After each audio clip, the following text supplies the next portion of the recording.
đọc trong nội thông tại nét từng ngõ khné trời từ sắc xa pi vật tây thái ở bàn chụp bát môn đường nét từng ngõ khné sầm lại chất bậc cột bậc trên chỉ mùi nâng vật tây thái lấy nhìn như sự việc ti muối cứ tourism tây sẽ cho nét từng ngõ khné thời đăng tha vật tây thái mình mến chỉ vật tây sẽ cho bài lệ khả đôi dương thằng sóng ấy nè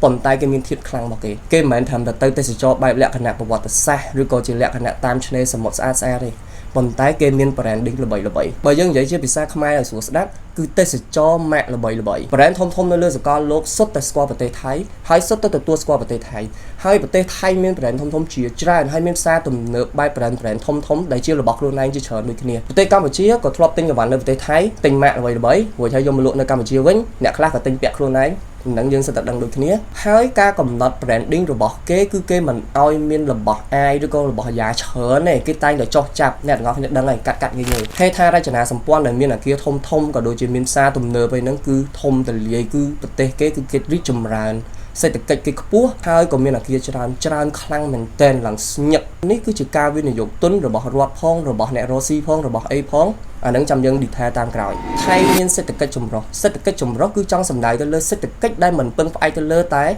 industry nào mùi út thì ho tha vì sai tê trò mùi út thì ho tha vì sai cả sự cam pì út thì ho tha a sen chắc xây từ cái mình pưng tê lơ từ riêng ai muối vậy cứ cái pưng tê lơ hưởng tròn cái bảy với chữ tròn phần này trans sector ca với điều từng nắng cứ visual vàng hai viên miên và sự tập hiệp ca với điều thông pì ruột ca với điều thông pì bị chia chôn luôn này ca với điều bị chôn triệt đột tây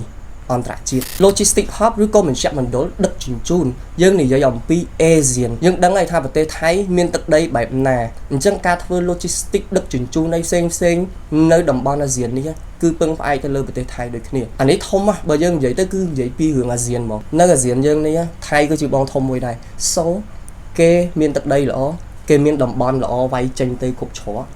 គេល្អអានឹងចាំនិយាយនៅពេលក្រោយ high income ឬក៏ចំណូលគេខ្ពស់កន្លែងហ្នឹងគឺចង់សំដៅទៅលើចំណូលរបស់គេជាមធ្យមហ្នឹងគឺវាច្រើនហើយការផលិតរបស់គេ productivity របស់គេហ្នឹងវាខ្ពស់គុណភាពរបស់គេល្អអញ្ចឹងអាហ្នឹងយើងសិតតែអាចទទួលស្គាល់បានខ្លះទាំងអស់គ្នាចំពោះប្រាក់ឈ្នួលក៏វារៀងគួរសមដែរអញ្ចឹងហើយបានគេចូលចិត្តទៅវិនិយោគនៅប្រទេសថៃglobal brand យើងនិយាយអំពីម៉ាកល្បីៗដែលប្រទេសថៃគេមាននៅក្នុងដៃហើយគេមិនមែនមានឥឡូវទេគឺគេមានយូរហើយមិនមែនមាននឹងជារបស់ថៃទាំងអស់ទេគឺមានមកពីស្រុកគេហើយគេមកវិនិយោគនៅប្រទេសថៃចំពេលដែលប្រទេសថៃកំពុងតែអភិវឌ្ឍ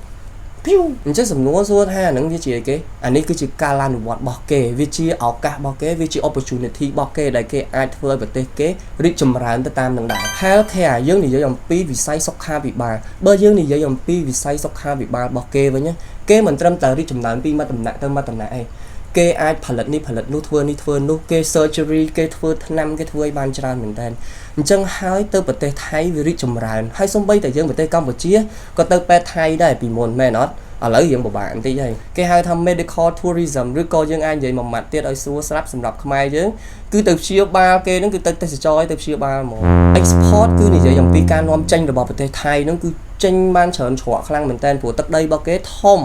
ហើយគេស្គាល់ប្រទេសមហាអំណាចគេស្គាល់ប្រទេសផ្សេងជាច្រើនជាដៃគូសហការជាការរកស៊ី international ហ្មងអញ្ចឹងវិស័យពាណិជ្ជកម្មរបស់គេគឺខ្ពស់គឺគេនាំចេញបានច្រើននាំចេញអង្គគេនាំចេញរបស់អីផ្សេងដែលមានផលិតនៅប្រទេសថៃនឹងនាំចេញទៅស្រុកគេហើយរោងចក្រ branding ផ្សេងក៏គេនាំចេញទៅប្រទេសផ្សេងទៀតដែរព្រោះដោយសារតែគេតាំងទីតាំងនៅស្រុកថៃហើយគេផលិតនៅហ្នឹងវាអស់តិចអីចឹងទៅគេនាំចេញបានច្រើនច្រកឬក៏ប្រចាំតំបន់អាស៊ានអីចឹងណា middle class របស់គេច្រើនគឺសំដៅទៅលើអ្នកដែលមានជីវភាពគ្រាន់បើវាច្រើនមែនតើហើយគេអ្នកនៅក្នុងហ្នឹងគេគ្រប់គ្រងផលិតផលក្នុងស្រុកគេក៏មានរៀបចំធ្វើអីថ្មីគេក៏មានបម្រើសេវាកម្មអីច្រើនគេក៏ទទួលរោងចក្រក៏ដូចជាអីផ្សេងសហគ្រាសអីហ្នឹងប៉ុន្តែនិយាយជារួមកន្លែងហ្នឹងគឺគេគ្រប់គ្រងផលិតផលក្នុងស្រុករបស់គេដូចគ្នាហើយគុណភាពរបស់គេក៏គ្រាន់បើដែរ soft power គឺនិយាយអំពីម្ហូបអាហារសម្លៀកបំពាក់រឿងកុនរឿងភាគដ្រាម៉ាថៃអីហ្នឹងគឺសុទ្ធតែ influence ទៅក្រៅប្រទេសឬក៏ប្រទេសជិតកម្លាំងទុនណាមិនមែនជាការបាញ់គ្នាពងប៉ាំងទេប៉ុន្តែគឺជាការធ្វើយ៉ាងណាដើម្បីអាច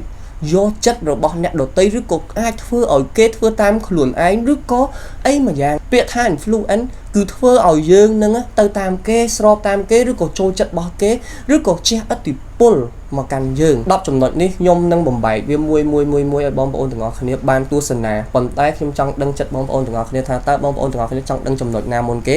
សូមកុំភ្លេច comment ប្រាប់ខ្ញុំដើម្បីឲ្យខ្ញុំធ្វើអាហ្នឹងឲ្យមុនដើម្បីឲ្យបងប្អូនទាំងអស់គ្នាបានមើលអាហ្នឹងមុន10ចំណុចធំៗនេះបងប្អូនទាំងអស់គ្នាត្រូវតែ take research ក៏ដូចជាសិក្សាឲ្យបានច្រើនដើម្បីពង្រឹងសមត្ថភាពមិនថាជំនាន់យើងជំនាន់ក្រោយៗទៀតហើយថ្ងៃ24ខែធ្នូនេះយើងក៏មានការប្រជុំមួយទៀតដែរអញ្ចឹងទោះបីជាលទ្ធផលបែបណាខ្ញុំជាប្រជាពលរដ្ឋខ្មែរនៅតែគ្រប់គ្រងរាជរដ្ឋាភិបាល 100% សូមអរគុណ